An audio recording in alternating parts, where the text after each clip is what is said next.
DJ सोनी।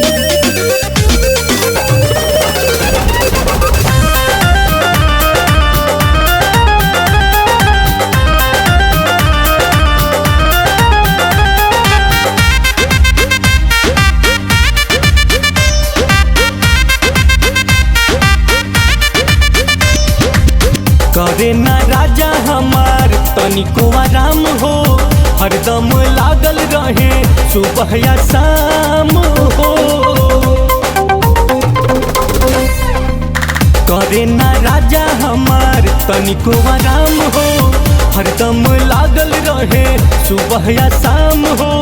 बोला का बाटे हो बिचरवा में, हाँ बिचरवा में लाग जाई धूप रूप हो जाई करिया। अब तो डालिया चरवा में लाग जाई धूप पिया हो जाई बकरिया। अब तो डालिया चरवा में।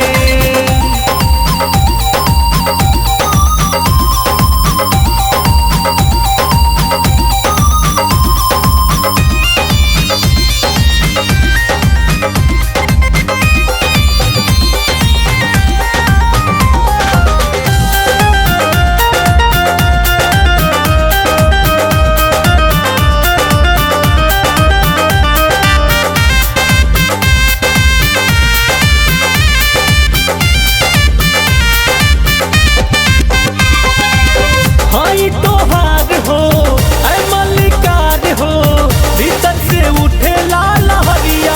ए राजा तनी सटल कर हो, ना हमारा से कटल कर हो।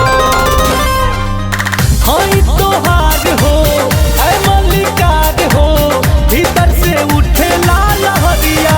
ए राजा तनी सटल कर हो, ना हमारा से कटल कर हो।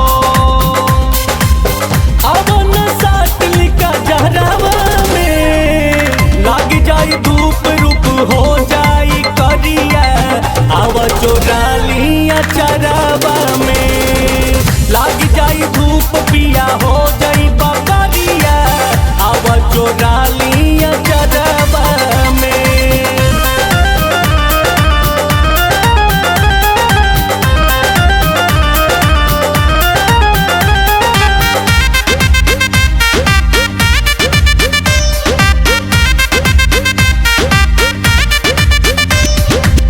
करो ना फील हो, दे दो ना दिल हो, धरो ना होले होले बहिया।